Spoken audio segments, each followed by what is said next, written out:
Ma'asyiral muslimat yang dimuliakan Allah Subhanahu wa taala. Kita tahu bahwa sesuatu yang tidak bisa dihindari dari manusia adalah perbuatan maksiat dan dosa. Dan itu disebutkan dalam hadis Nabi sallallahu alaihi wasallam, kullu bani Adam khata'un. Setiap Bani Adam itu pasti akan terjerumus kepada kesalahan. Wa khairul khata'ina tawwabun. Tetapi sebaik-baik orang yang terjerumus kepada kesalahan adalah bertobat kepada Allah Subhanahu wa ta'ala. Karena ada sebagian orang yang mereka beralasan susah untuk tobat. Berat Ustaz saya mau tobat itu. Kayaknya meninggalkan dosa ini berat sekali. Kalau itu yang kemudian dalam benak seseorang seolah-olah tidak bisa meninggalkan dosa, maka ini bahaya, karena akan terjerumus kepada al-qunut min rahmatillah, putus asa dari rahmat Allah Subhanahu wa ta'ala. Ingat Bu, kematian seseorang itu tidak menunggu tobat. Kematian itu tidak akan menunggu orang itu bertobat. Tapi bertobatlah baru menunggu kematian. Karena betapa banyak kisah-kisah dalam Al-Quran orang yang bertobat saat detik-detik kematian. Seperti Fir'aun, ketika dia tenggelam dan nyawanya hampir lepas dari badannya, dia mengatakan amantu bima amanat bihi Banu Israel. Aku beriman dengan apa yang diimani oleh Bani Israel. Apakah manfaat tobatnya Fir'aun? Tidak.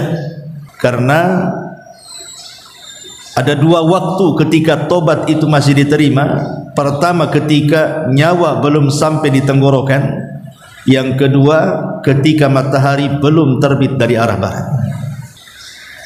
Kalau dua perkara ini sudah sampai kepada kita, maka sekalipun kita sampai mencucurkan air mata darah sekalipun tidak akan diterima. Kalau sudah nyawa di tenggorokan atau sudah terbit matahari dari arah barat. Maka ingat, perhatikan, kematian itu tidak akan menunggu tobat. Maka bertobatlah kepada Allah Azza wa Jal sambil menunggu kematian. Ma'asyiral muslimat yang dimuliakan Allah Subhanahu wa ta'ala, di zaman Nabi sallallahu alaihi wasallam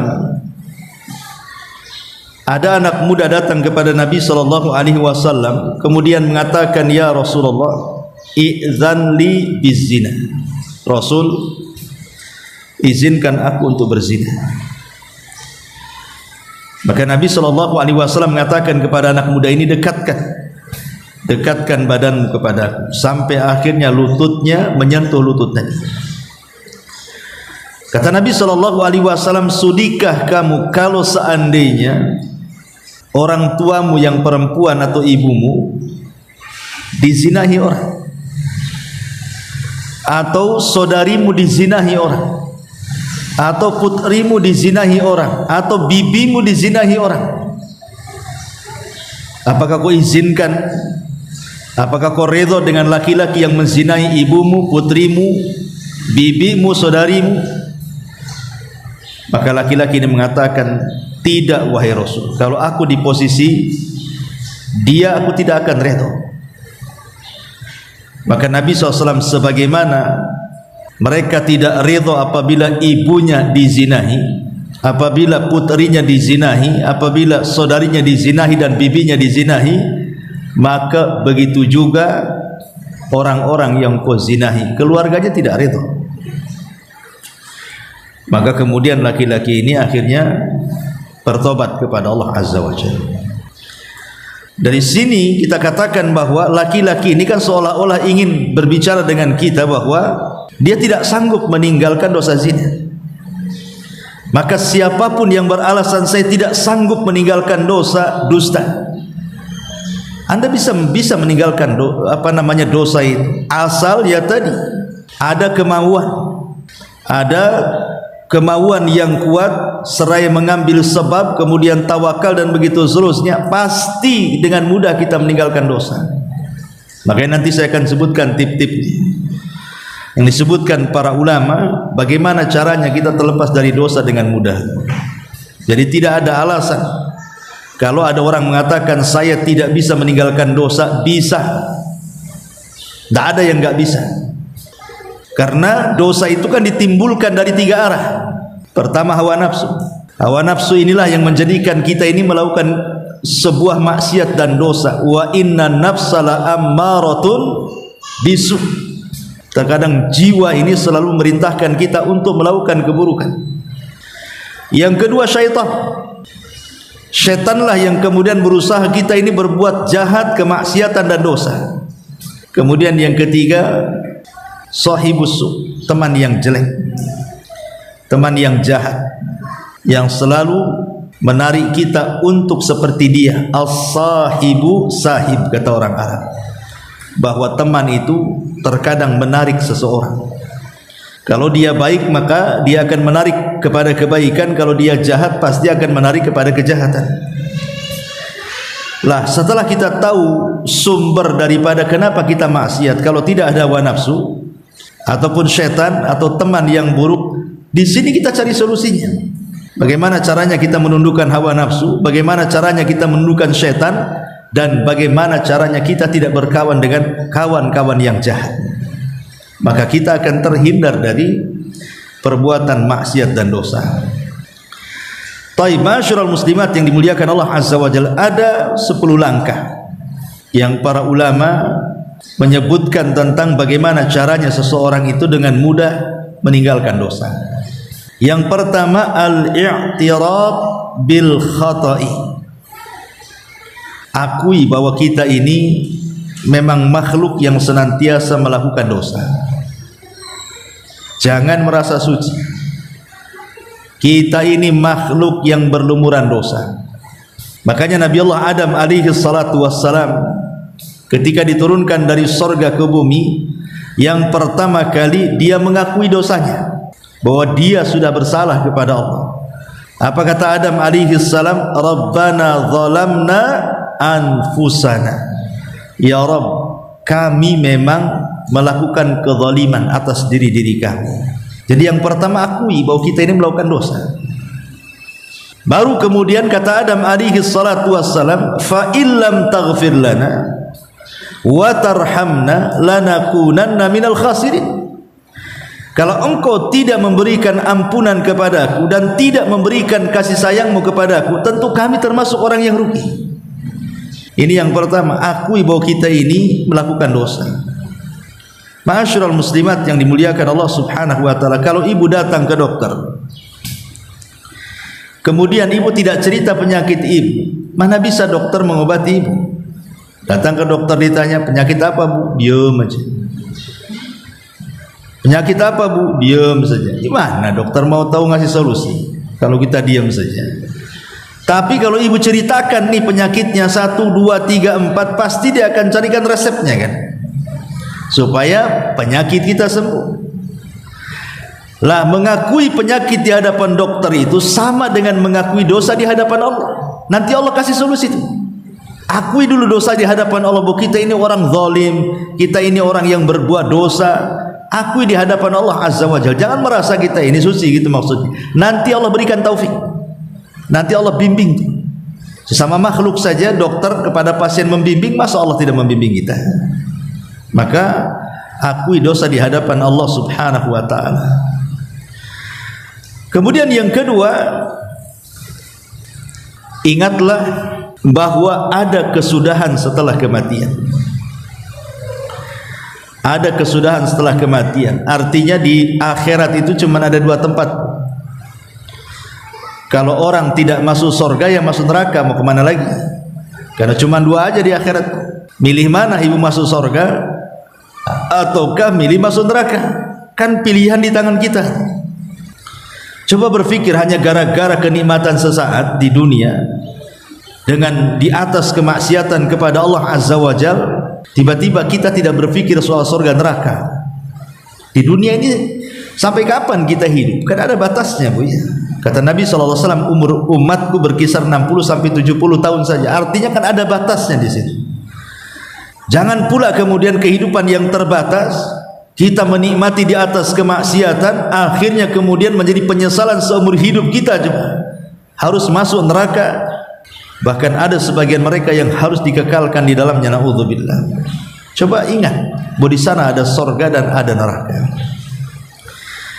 Kemudian yang ketiga, ingatlah bahwa Allah Subhanahu wa taala itu memiliki kasih sayang yang jauh lebih luas dibandingkan murkanya. Karena ada orang yang tertahan tidak mau bertobat itu karena merasa dosanya teramat sangat banyak. Karena dosanya banyak sekali, jadi dia berpikir itu Allah tidak mengampuni dosa dia.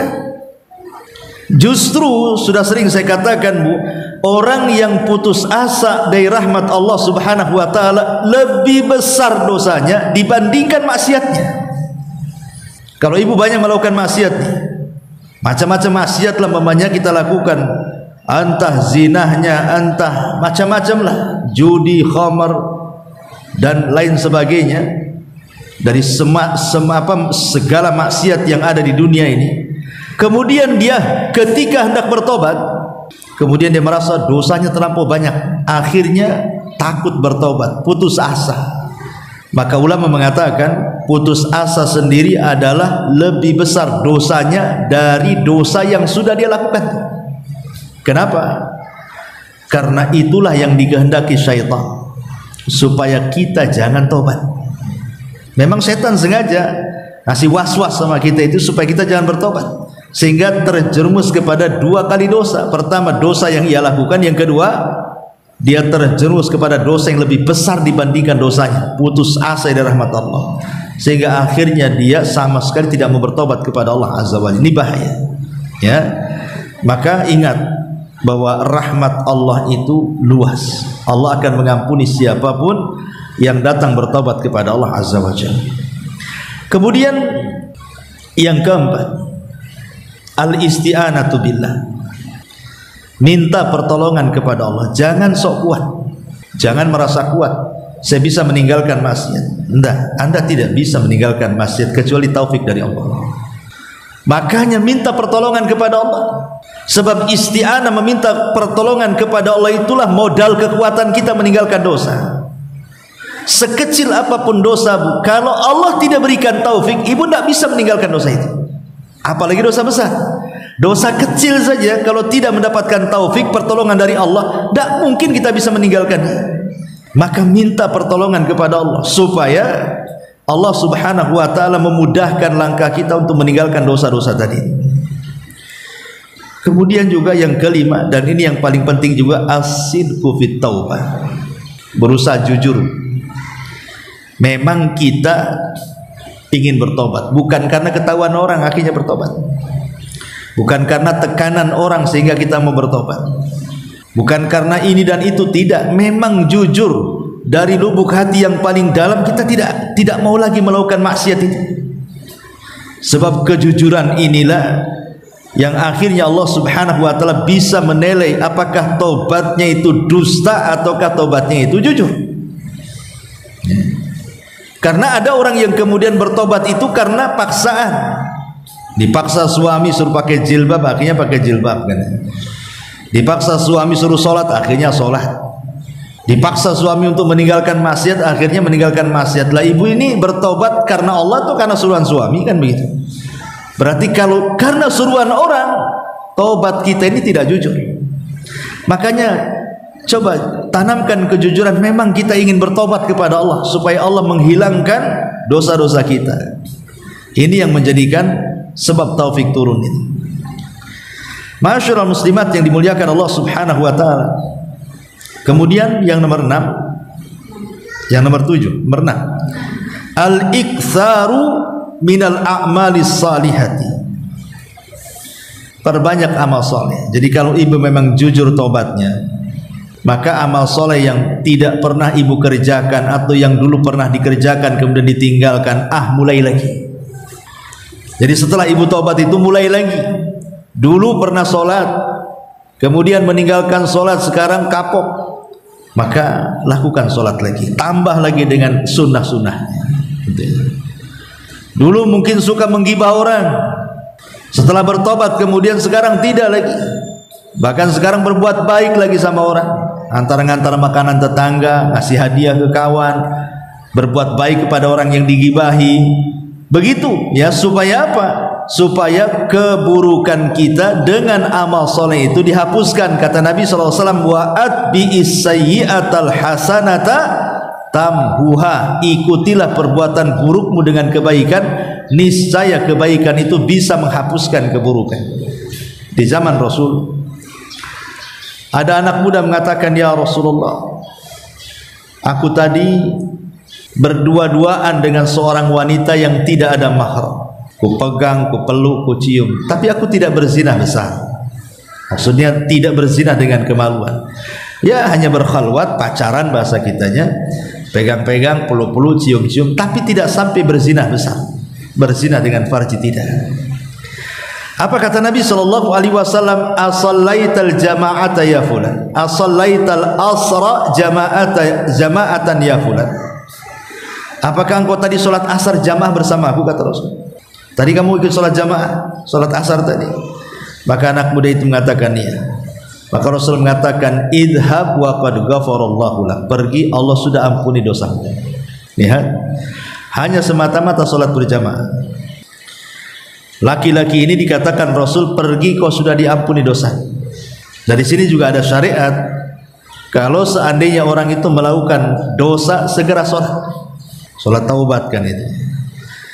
Tapi bagaimana Nabi SAW ketika mengatakan kepada anak muda ini, apakah engkau sholat asar berjamaah tadi wahai fulan? Dia mengatakan ya, Allah sudah ampuni dosa. Menunjukkan bahwa sholat berjamaah itu bagian daripada amal soleh, dan amal soleh itulah yang akan menghapuskan dosa-dosa yang sudah dilakukannya. Artinya hapuslah kesalahan dengan amal soleh. Dan kalau bisa disesuaikan. Kalau dulu tidak pernah zakat, sekarang zakat tambah dengan sedekah. Kalau dulu tidak pernah sholat, lakukan sholat wajib tambah dengan sholat sunnah. Ya. Kalau dulu mungkin sudah mampu dia haji tapi tidak mau haji, sekarang haji lakukan dengan banyak umrah. Seperti itu. Ya, lakukan hal yang sama. Kalau dulu suka mencaci maki, lisan ini suka melaknat, sekarang terbalik, suka memuji. Ya, suka berbuat baik kepada manusia. Pokoknya lakukan kebalikannya, yang positif. Itulah maksudnya memperbanyak amal soleh, karena Islam itu kan agama amal. Islam itu agama amal. Kemudian yang nomor 7, al-ibtiad an asbabil maksiat. Usahakan sebab-sebab yang menjerumuskan kita kepada maksiat, jauhi.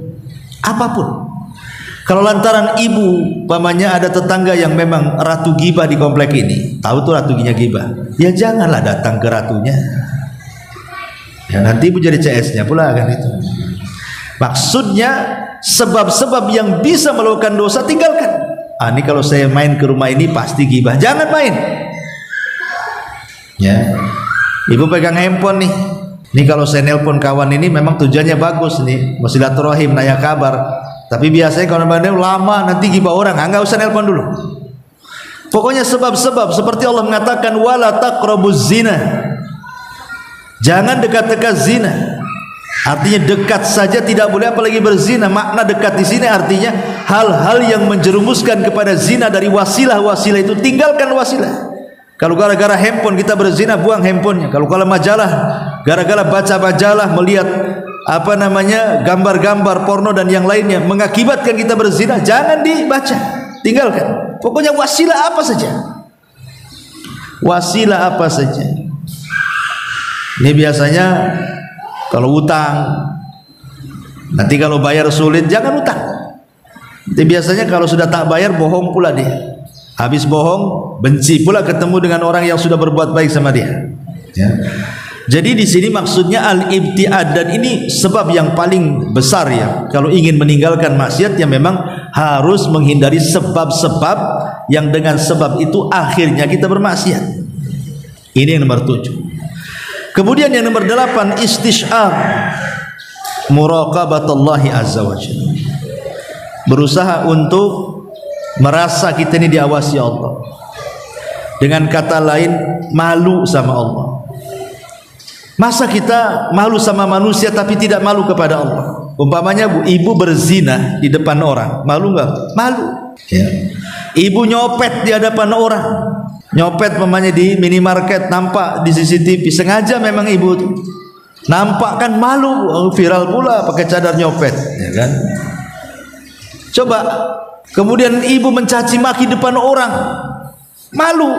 Kita ini kenapa lebih malu kepada manusia, tidak malu kepada Allah, gitu maksudnya.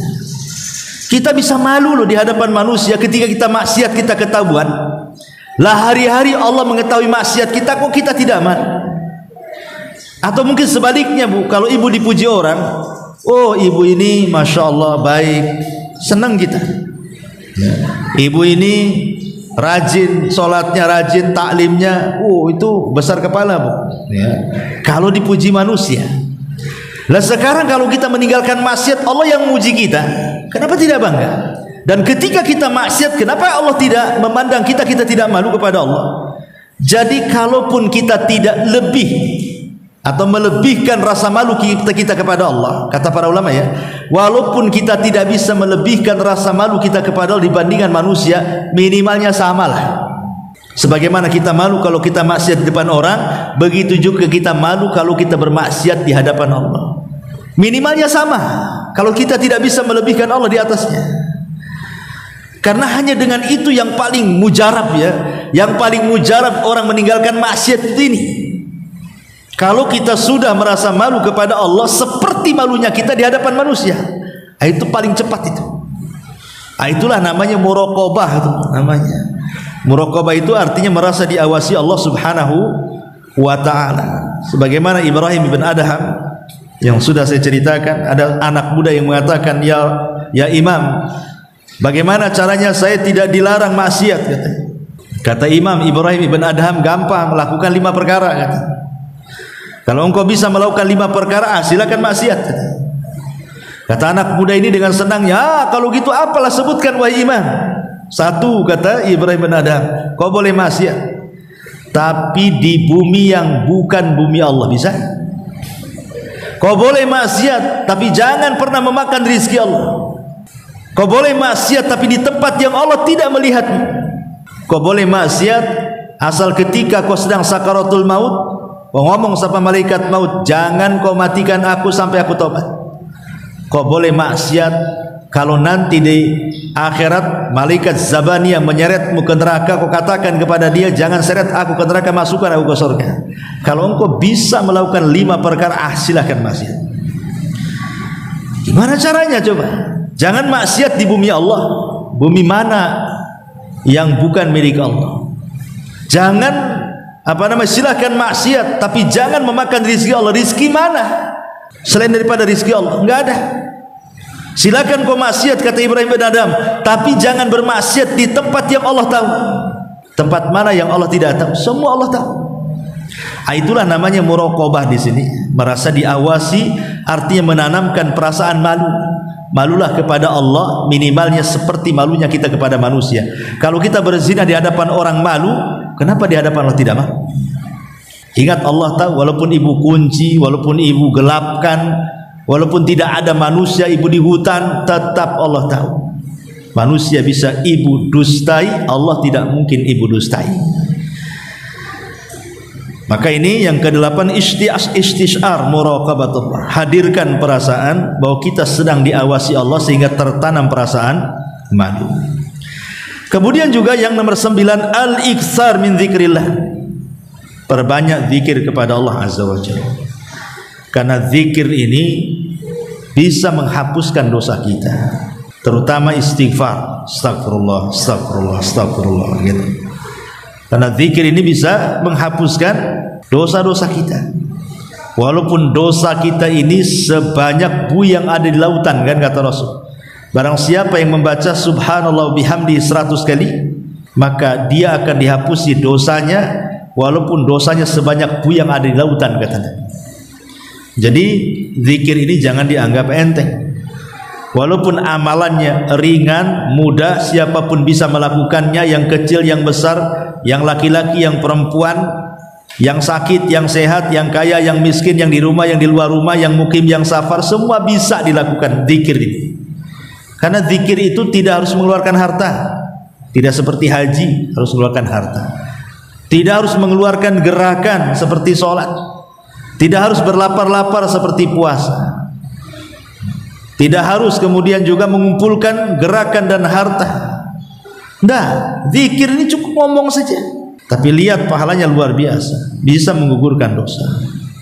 Dan yang terakhir, ingat kematian. Tadi saya katakan di mukadimah, kematian itu tidak akan menunggu tobat seseorang. Kematian itu kalau datang ajalnya, la yastakhiruna sa'atan wa la yastaqdim. Tidak mungkin dimajukan, tidak mungkin dimundurkan. Pasti. Sehingga karena kematian tidak menunggu tobat, maka saya katakan bertobatlah, baru tunggulah datangnya kematian. Itu yang benar. Dan bisa saya tambah juga ta'ammul al-wa'id asyadid. Coba kita terpikir dengan ancaman. Ya, kalau saya melakukan ini ancamannya itu. Kalau saya melakukan ini ancamannya ini. Baca hadis-hadis Rasul tentang azab kubur, tentang azab neraka, bagaimana orang yang makan riba, kemudian Rasul katakan dia akan direnangkan di sungai darah, setiap dia berenang ke pinggir disuapi batu ke tengah lagi. Coba terpikir ke situ, sehingga kita bisa menjauhi riba. Atau orang yang kemudian ditelentangkan, kemudian di sampingnya ada orang yang membawa batu besar, kemudian dihantamkan ke kepalanya sampai hancur dan mati. Kemudian orang ini nyari lagi batu lagi, setelah kemudian ketemu bawa batu lagi, kembali lagi kepalanya, kemudian dibenturkan lagi, hancur lagi. Hanya seperti itu saja. Jika ditanya siapa orang kayak gini, ya Jibril, maka Jibril mengatakan itulah orang yang kalau berdusta, dustanya itu sampai melambung ke ufuk. Apa maksudnya dustanya sampai melambung ke ufuk itu? Kalau zaman dulu Bu, nyebar dusta itu, nyebar berita hoax itu kan tidak mudah, sulit, harus dari mulut ke mulut, dari tetangga ke tetangga, ya, baru kemudian tersebar satu desa. Kalau di desa mungkin lebih mudah menyebarkan hoax, ya kan. Kalau di kota kan orangnya cuek-cuek kan agak sulit kan. Tapi di zaman sekarang cukup dengan handphone saja ibu ketik sesuatu, di share di Facebook, di mana, buat berita dusta, itu sudah nyebar kemana-mana Bu. Nah, itulah dusta yang sampai ke ufuk. Jadi kalau kita teringat, dosanya kayak gini, nggak maulah saya nulis sembarang status, saya komentar sembarang komentar dan begitu seterusnya, karena kita terpikir bahwa di sana ada azab yang sangat pedih yang akan menunggu setiap maksiat yang kita lakukan. Apalagi kalau maksiatnya banyak, ya, maka sudah terbayang tuh hukumannya juga banyak gitu ya. Maka cobalah kemudian merenung bahwa di sana ada azab yang syadid, yang kuat dari Allah Subhanahu wa ta'ala. Kemudian juga an yatakhayyal al-muslim man yujilluhum wa yahtarimuhum yantadiruna ilaihi wa huwa yaf'al dzalika dzam. Hendaklah seorang muslim menghayal siapa yang memuliakan dia sebenarnya di dunia ini, Allah atau siapa gitu, yang kasih rezeki siapa gitu, yang kasih kesehatan sama ibu siapa, yang kasih kemudahan siapa, kan semua Allah. Loh, Allah kasih segalanya, tiba-tiba kita maksiat kepada dia. Bahasa sederhananya Bu, kalau ibu sudah punya anak nih, ibu besarkan dari lahir, ibu kasih makanan yang bergizi sampai sekolah, SD, SMP, SMA, sampai kuliah, akhirnya kemudian dia pula orang yang paling durhaka kepada ibu. Coba, apa nggak sakit hati itu? Walillahil matsalul a'la. Harusnya kita juga memahami logika seperti ini. Allah itu lebih tinggi permisalannya. Kalau sama ibu saja bisa sakit hati, Allah juga bisa lah kan begitu. Tapi Allah itu rahim, bedanya. Allah bisa marah, tapi satu sisi Allah rahim. Dan rahimnya Allah lebih dibandingkan kemarahannya. Kemudian juga kata para ulama juga, selain daripada terpikir seperti itu, mereka mengatakan, ingatlah firman Allah Subhanahu wa taala, walladzina jahadu fina lanahdiyannahum subulana. Dan orang-orang yang sungguh-sungguh ingin melepaskan dosanya, maka kami akan beri hidayah kepadanya. Jadi jangan katakan aku tidak bisa meninggalkan dosa, berat sekali, mustahil aku nggak bisa. Nggak ada. Orang semua bisa meninggalkan dosa kalau dia bersungguh-sungguh. Karena kesungguhan itu menunjukkan bukti kejujuran taubat, dan bukti kejujuran taubat itu adalah penyebab datangnya hidayah taufik. Makanya Allah mengatakan lanahdiyannahum subulana. Allah akan berikan hidayah jalan-jalan kami, sehingga dengan itu lebih mudah dia melangkah. Masyaallah muslimat yang dimuliakan Allah Azza wa Jalla, kalaupun seandainya dia sudah bertobat, terulang lagi, bertobat lagi, diulang lagi, bertobat lagi, diulang lagi, itu sudah memang tabiat manusia seperti itu. Jangan terpikir mau mengulang yang jelas. Yang hari ini kita maksiat, hari ini kita tobat, nanti kalau satu hari terulang lagi ya tobat lagi, gitu maksudnya. Tapi jangan dirancang, saya tobatnya seminggu aja lah, minggu depan mulai lagi. Itu bukan tobat namanya, itu ada perencanaan, niat jahat namanya. Artinya jangan terpikir akan terulang, kalaupun karena hawa nafsunya terkalahkan, atau setan yang mengalahkan dia, atau mungkin terbawa dengan teman-teman yang buruk, yaitu tinggal tobat lagi. Tapi jangan sampai menumpuk-numpuk dosa, kemudian terhayalkan nanti saja tobatnya, nanti saja tobatnya. Kan ada orang kayak gitu tuh. Kalau ditanya kapan lu tobat, nunggu haji Pak Ustadz katanya. Kapan hajinya? Hidup aja susah kok. Ya. Nunggu umroh Ustadz, nunggu usia saya 40 tahun. Emang sampai 40 tahun usiamu? Jadi jangan sampai kemudian menghayal tobat. Tobat saja, apa susahnya tinggal tobat kok.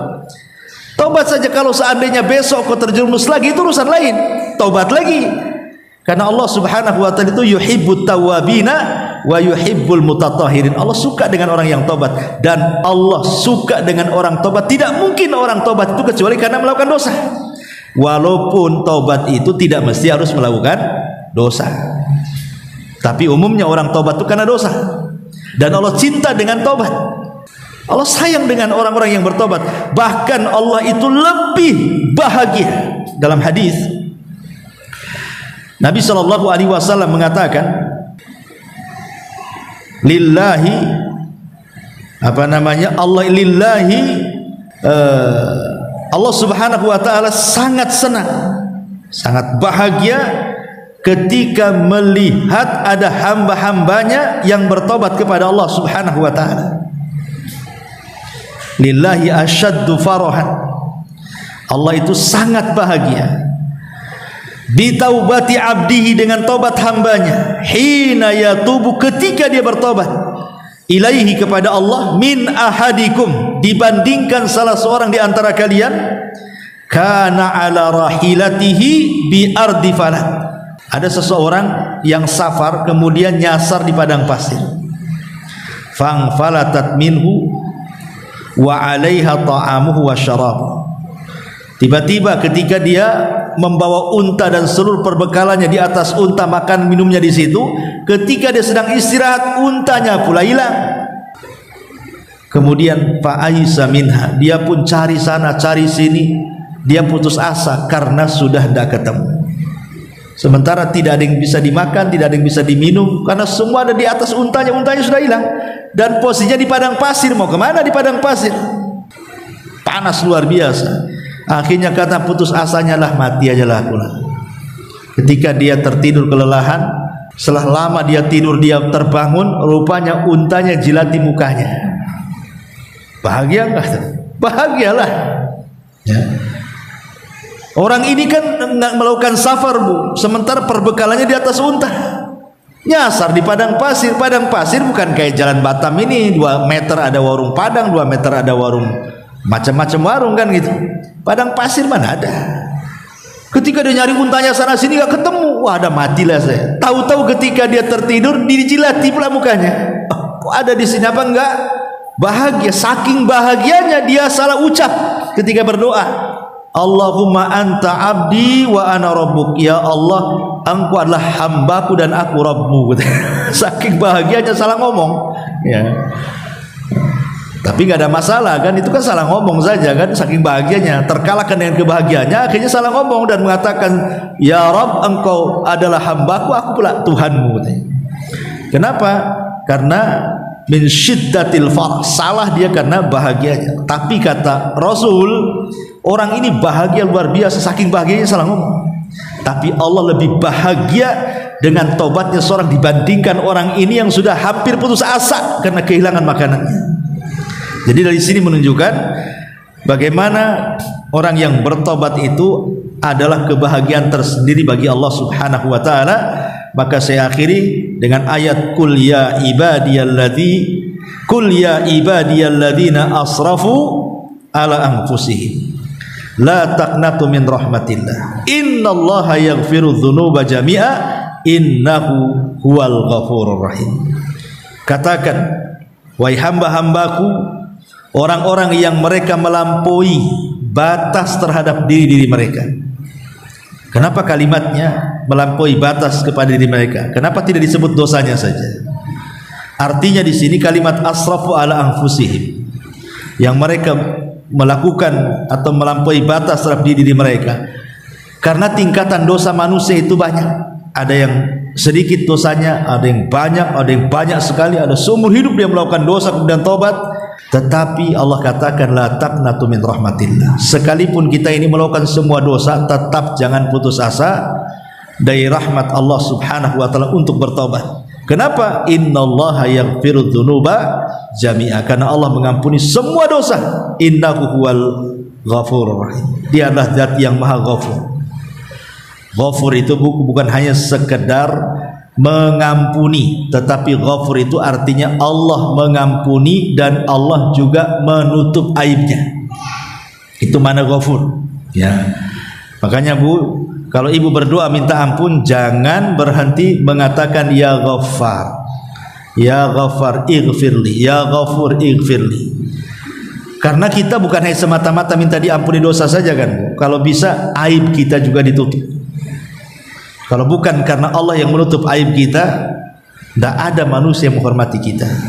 Makanya penting kita terus meminta kepada Allah dan bertawasul dengan nama Allah, ya Ghaffar atau ya Ghafur, karena dengan kalimat itulah bukan hanya diampuni dosa, tapi juga aib-aib kita ditutup di hadapan manusia.